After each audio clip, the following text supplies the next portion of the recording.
Minggu yang lalu kita telah melihat firman Tuhan mengenai penyangkalan diri. Keselamatan memang anugerah. Firman Tuhan berkata, dengan anugerah itu kami selamatkan oleh sebab iman. Bukan hasil usahamu, bukan hasil pekerjaanmu. Namun firman Tuhan berkata, sesudah kita selamat kita perlu menyangkal diri. Kita perlu menolak dosa. Berkata tidak kepada kehendak daging ini. Kita tidak bisa mengikut Yesus lalu mengikut kehendak daging, tidak bisa, saudaraku.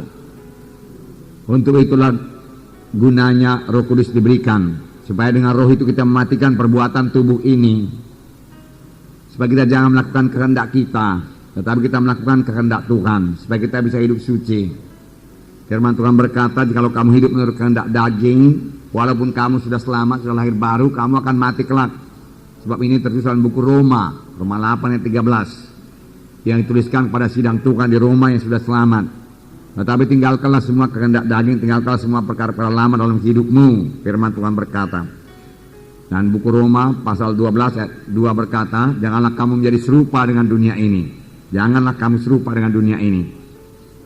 Dan firman Tuhan juga berkata, barang siapa mengasihi dunia ini, tidak ada padanya kasih Bapa. Tidak ada padanya kasih Bapa. Jadi kita harus pilih salah satu. Kita mengasihi dunia, lalu tidak ada pada kita kasih Bapa. Kalau kita mengasihi Bapa, kita tidak bisa mengasihi dunia ini. Kalau kita mengasihi Tuhan, tidak bisa bersama-sama dengan mengasihi dunia ini dan segala sesuatu yang dalam dunia ini dan sistem hidup dunia ini. Tidak bisa kita kasihi. Sistem hidup orang dunia ini menikmati hidup. Dan hari Minggu telah kita dengarkan, saudaraku, bahwasanya benih yang jatuh di tanah yang berduri itu, ya, dikatakan bahwa duri itu adalah kenikmatan hidup, ya, menikmati kehendak daging ini, suka akan kemewahan dunia ini. Firman Tuhan berkata itu membunuh benih tersebut sehingga dia tidak berbuah. Oleh sebab itu angkatlah salib, amin saudara, ya. Bahwa orang yang sudah disalib itu dia tidak kepingin dunia. Paulus bisa berkata, dunia telah tersalib bagiku dan aku tersalib bagi dunia. Aku tidak tertarik lagi kepada dunia, dia katakan. Dunia tidak bisa menarik aku lagi. Demikian sebenarnya manusia lama kita yang harus disalibkan sungguh-sungguh. Siaku kita disalibkan sungguh-sungguh, ya. Dan mati di kayu salib. Firman Tuhan berkata, sebiji gandum tidak akan bisa bertumbuh dan berbuah banyak kalau ia tidak jatuh ke tanah. Tapi kalau ia jatuh ke tanah dan mati, barulah ia tumbuh dan berbuah banyak. Kita juga harus mati. Manusia lama kita mati supaya kita bisa berbuah banyak, Tuhan bisa memakai kita. Amin saudara. Ya. Oleh sebab itu firman Tuhan minggu yang lalu, seberapa teguhkah keselamatan jiwa kita. Biarlah keselamatan jiwa kita begitu teguh pada akhir zaman ini. Amin saudara. Ya, karena pada akhir zaman, saudaraku, roh jahat tambah giat bekerja. Kalau keadaan keselamatan kita sebagai waktu-waktu yang lalu saja kita tidak akan bertahan. Kita harus bertambah teguh dari waktu-waktu yang lalu. Roh jahat bertambah-tambah aktif. Pada akhir zaman kejahatan bertambah-tambah, keadaan sukar akan bertambah-tambah. Firman Tuhan berkata, ya, jangan sampai terjadi kasih anak-anak Tuhan jadi dingin. Tetapi biarlah rohmu menyala-nyala dan layanilah Tuhan pada akhir zaman ini. Jangan pernah kendor kerinduan kita untuk melayani Tuhan. Ya. Walaupun ada kesalahan, bangun dan bangkit dan bertobat. Amin saudara. Jangan pula tetap dalam kesalahan tersebut. Kalau kita sudah mengetahui ada kehendak daging, marilah bertobat. Jangan pula tetap dalam kehendak daging, jangan dipelihara manusia lama itu. Amin saudara. Nah, saudara yang kasih dalam nama Yesus, hari ini kita melihat lagi firman Tuhan, seberapa besarkah kesetiaan kita kepada Tuhan Yesus. Seberapa besarkah kesetiaan kita kepada Tuhan Yesus. Atau dengan mudah saja kita bisa menyangkal dia kalau memang ada ancaman misalnya perlakuan niaya, saudara.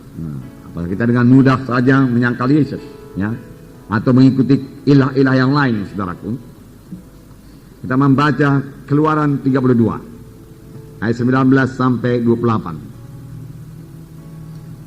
Keluaran 32 ayat 19 sampai 28. Keluaran 32 ayat 1 dulu, ayat 1 ya. Ayat 1 dapat?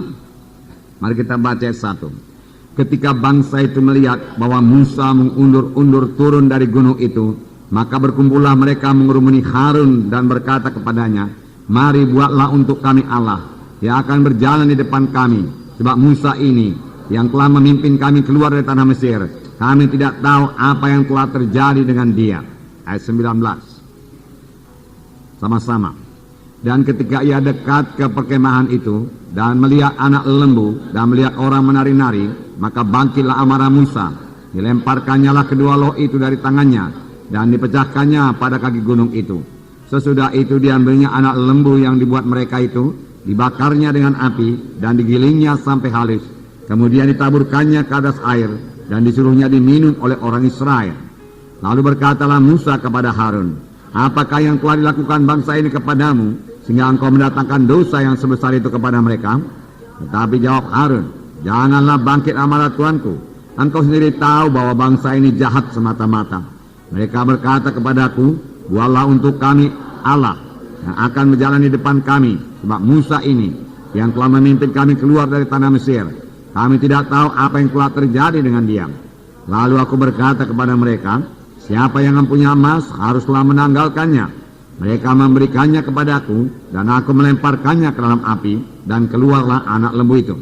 Ketika Musa melihat bahwa bangsa itu seperti kuda terlepas dari kandang, sebab Harun telah melepaskannya sampai menjadi buah cemooh bagi lawan mereka, maka berdirilah Musa di pintu gerbang perkemahan itu serta berkata, siapa yang memihak kepada Tuhan, datanglah kepadaku. Lalu berkumpullah kepadanya seluruh Bani Lewi. Berkatalah ia kepada mereka, beginilah firman Tuhan Allah Israel, baiklah kamu masing-masing mengikatkan pedangnya pada pinggangnya, dan berjalanlah kian kemari melalui perkemahan itu, dari pintu gerbang ke pintu gerbang, dan biarlah masing-masing membunuh saudaranya dan temannya dan tetangganya. Bani Lewi melakukan seperti yang dikatakan Musa, dan pada hari itu tewaslah kira-kira 3.000 orang dari bangsa itu. Sampai sini. Nah, saudara, bangsa Israel membuat berhala dari anak lembu emas. Ini terjadi, saudaraku, hanya beberapa bulan saja setelah mereka keluar dari Mesir. Hanya beberapa bulan saja, beberapa waktu saja. Ya, setelah mereka bebas daripada perbudakan yang begitu menindas mereka.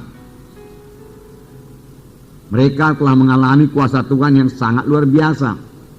Mestinya mereka masih ingat bahwasanya Tuhan membebaskan mereka dengan penunjukan kuasa Tuhan, demonstrasi kuasa Tuhan yang sangat besar di tanah Mesir. Mulai daripada Tuhan mengubah air menjadi darah, kemudian katak, kemudian lalat, pikat, kemudian penyakit sampar pada binatang-binatang, bisu, hujan es, belalang, gelap gulita, lalu kematian anak sulung. Pada saat kematian anak sulung ini mereka tidak tahan lagi, dan orang Mesir menyuruh mereka supaya meninggalkan tanah Mesir. Lalu mereka berangkat keluar dengan membawa harta-harta yang begitu banyak, karena Tuhan membuka hati orang Mesir sehingga mereka menyerahkan harta-hartanya. Dalam satu malam saja mereka sudah menjadi kaya raya. Lalu mereka bebas. Tetapi orang Mesir, Firaun mengejarnya dan sampai Laut Kulsum. Kuasa Tuhan nyata lagi. Tuhan membelah Laut Kulsum dan membiarkan bangsa Israel menyeberang. Bangsa Mesir mencoba mengejarnya dari belakang, tetapi dia tenggelam dalam laut karena Tuhan menutup laut tersebut. Semua mereka tiba di Gunung Sinai. Di Gunung Sinai Tuhan menyatakan kemuliaannya sehingga bangsa Israel gemetar ketakutan. Dan di Gunung Sinai Tuhan memberikan 10 hukum kepada bangsa Israel. Pada bangsa Israel. Nah, saudara, 10 hukum itu, saudaraku, ya, salah satu diantaranya Keluaran 20, saya bacakan kepada saudara. Ayat 2 mulai, akulah Tuhan Allahmu yang membawa engkau keluar dari tanah Mesir, dari tempat perbudakan. Jangan ada padamu Allah lain di hadapanku. Janganlah membuat bagimu patung yang menyerupai apapun yang ada di langit di atas, atau yang ada di bumi di bawah, atau yang ada di dalam air di bawah bumi. Jangan sujud menyembah kepadanya atau beribadah kepadanya, sebab aku Tuhan Allahmu adalah Allah yang cemburu, yang membalaskan kesalahan kepada bapa, kesalahan bapa kepada anak-anaknya, kepada keturunan yang ketiga dan keempat dari orang-orang yang membenci aku. Nah, jelas sekali firman Tuhan berkata di sini, jangan ada padamu Allah lain di hadapanku. Jangan buat patung, jangan sujud menyembah kepadanya, jangan beribadah kepadanya. Aku Tuhan yang cemburu. Aku akan membalas kejahatan bapa kepada anak-anaknya, kepada cucu-cucunya, sampai kepada keturunan keempat. dari orang-orang yang membenci aku. Jadi Tuhan saudaraku, Tuhan yang tegas, ya, yang membalas kesalahan, dia katakan sampai kepada anak cucu, turunan keempat, itu cicit, saudaraku. Nah, saudara yang kekasih dalam nama Yesus, sesudah Tuhan memberikan 10 firman ini dan seterusnya, boleh saudara baca Keluaran 20, lalu Musa naik ke atas gunung, lalu tinggal di sana 40 hari 40 malam lamanya. Musa tidak makan dan juga tidak minum. Firman Tuhan berkata, saudara boleh baca buku Keluaran ini, ya, karena dia berada di hadirat Tuhan. Dia begitu dekat dengan Tuhan. Dia dengar suara Tuhan, dan Tuhan mulai menulis 10 hukum. Tuhan sendiri menulisnya pada kedua loh batu itu. Tangan Tuhan yang menulis itu, saudara. Dan itu sangat baiklah adanya, saudara. Nah, tetapi apa yang terjadi kepada bangsa Israel di bawah, saudara, yang ditinggalkan Musa? Dari Keluaran 32, ketika bangsa itu melihat bahwa Musa mengundur-undurkan turun dari gunung itu, maka berkumpullah mereka mengurumuni Harun dan berkata kepadanya, mari buatlah untuk kami Allah, ya, yang akan berjalan di depan kami. Betapa bodohnya mereka ini. Mereka mau membuat Allah yang akan berjalan di muka kami, dia katakan. Ya, sebab orang yang memimpin kami keluar dari Mesir, Musa, ya, kami tidak tahu apa yang jadi kepadanya. 40 hari 40 malam dia tidak turun-turun dari gunung. Oleh sebab itu buatlah kepada kami Allah. Dan Harun tidak tegas dalam hal ini, saudara. Harun berkata, bukalah perhiasanmu semua, dia katakan, ya. Lalu saudaraku, dituangnya lah perhiasan itu, emas-emas itu semua, lalu jahitlah anak lembu emas. Dan dia berkata, inilah Allahmu yang melepaskan engkau daripada tanah Mesir, yang menuntun engkau keluar dari tanah Mesir. Besok kita pesta, dia katakan, besok kita hari raya. Lalu mereka pesta pora, saudaraku. Pesta pora penyembahan berhala sama dengan pesta pora penyembahan orang Kanani, ya, disertai dengan segala kenajisan, saudaraku, ya, kedagingan di situ, saudara, ya. Oleh sebab itu Tuhan sangat marah, saudaraku. Dan Tuhan berkata kepada Musa di atas gunung waktu itu, telah kulihat bangsa ini sungguhnya adalah suatu bangsa yang tegak tengkuk. Oleh sebab itu biarkan aku, biar kumusnahkan mereka. Tuhan berkata. Nah, begitulah Tuhan, saudaraku, bencinya kepada kuasa kegelapan, ya, kepada Allah yang lain. Karena dia telah memberikan perintah dalam Keluaran 20 lebih dahulu, jangan ada padamu Allah yang lain. Itu hukum yang pertama. Jangan ada padamu berhala yang lain. Jangan ada sembah-sembahan yang lain. Jangan ada percaya yang lain. Baik dalam hal memperoleh berkat, jangan ada percaya yang lain. Baik dalam perlindungan, jangan ada percaya yang lain. Pada jimat kali itu, ya, jangan ada percaya yang lain. Ya, baik dalam hal berkat, Tuhan saja yang memberi berkat, saudaraku. Bukan nenek moyang kita sudah mati memberi berkat. Ya. Jangan ada padamu ilah yang lain. Tuhan tegas sekali dalam hal itu, saudara. Pada aku Allah yang cemburu. Nah, di sini Tuhan berkata, saudaraku, aku musnahkan mereka itu, Musa, dia katakan. Dan aku menjadikan satu bangsa yang besar daripadamu. Tapi Musa melunakkan hati Tuhan. Janganlah begitu, Tuhan dikatakan. Ingatlah akan Abraham, Ishak, Yakub, hamba-hambamu yang kau pilih. Mereka itu kan keturunannya. Apa pula nanti kata bangsa Kanaan ini semua, kata bangsa-bangsa yang lain. Apakah karena engkau tidak sanggup memimpin mereka sampai ke tanah perjanjian yang kau janjikan? Saudaraku, Tuhan, saudaraku, dikatakan, ya, menyesal, saudaraku. Nah, jadi tidak jadi Tuhan musnahkan, tetapi hukuman tetap ada, saudaraku. Hanya karena Musa sajalah bangsa Israel masih disertai Tuhan. Pada waktu itu Tuhan sudah berkata, aku tidak menyertai kamu lagi. Aku memang tidak memusnahkan mereka, tapi aku tidak menyertai kamu lagi. Aku menyuruh seorang malaikatku berjalan di hadapanmu, dan malaikat itu akan mengalahkan, dia katakan, segala suku-suku bangsa di tanah Kanaan. Jadi satu malaikat pun bisa mengalahkan segala suku-suku bangsa di tanah Kanaan. Luar biasa kuasa malaikat. Amin, saudara. Apalagi kuasa Tuhan. Tetapi Musa berkata, kalau engkau tidak beserta dengan kami, lebih baik kami tidak berangkat. Musa berkata. Dan Tuhan berkata, baiklah, daripada hari pembalasan aku membalaskannya kepada mereka itu.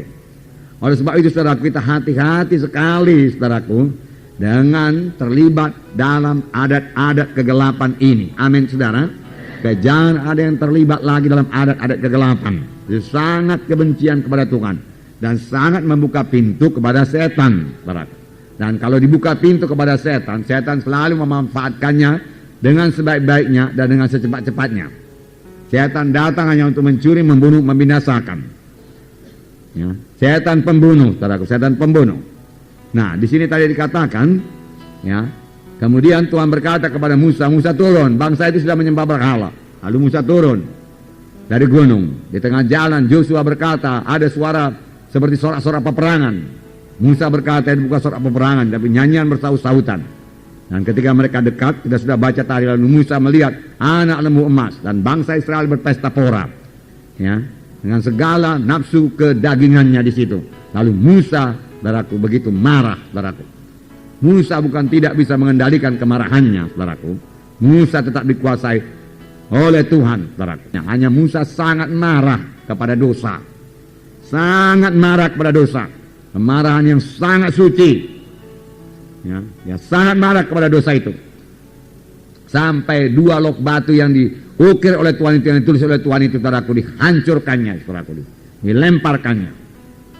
Dan Musa berkata, saudaraku, ya, bagaimana ini Harun, dia katakan, apa yang lakukan bangsa ini? Harun, saudaraku, menjawab pada Musa, engkau tahu bangsa ini bangsa yang tegar tengkuk, dia katakan. Mereka bertanya, engkau tidak muncul-muncul. Lalu mereka minta Tuhan, minta Allah dibuatkan kepada mereka. Lalu ku minta mereka untuk memberikan kepadaku cincin, segala macam barang-barang emas. Lalu ku lemparkan dalam api, jadilah ini lembu emas, dia katakan.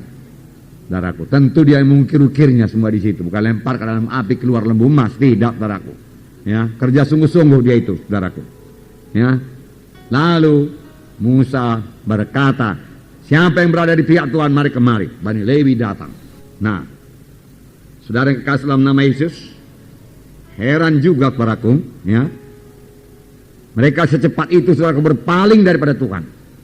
Beberapa waktu yang lalu mereka masih intim dengan Tuhan, memuji Tuhan, bersorak-sorai, Miriam menyanyi-nyanyi, saudaraku, ya. Kemudian, saudaraku, segera, saudaraku, menyembah berhala, saudaraku. Tuhan sangat marah, saudaraku. Saudaraku, kita anak-anak Tuhan, dipimpin oleh Roh Kudus, saudaraku. Bukan hanya dibebaskan Tuhan daripada perbudakan Mesir, saudaraku, tetapi dibebaskan Tuhan daripada neraka yang kekal, hukuman yang kekal, saudaraku. Ya. Kita bukannya dibebaskan Tuhan daripada kutuk dosa, saudaraku, penyakit, kelemahan, tetapi dibebaskan Tuhan, saudaraku, dari hukuman neraka yang kekal, saudaraku. Maka sebenarnya kita tidak patut disebut anak-anak Tuhan kalau kita masih ikut dalam adat penyembahan berhala. Apakah itu adat penyembahan berhala? Nanti sebentar kita lihat, saudaraku. Seberapa besarkah kesetiaan kita dalam mengikut Tuhan?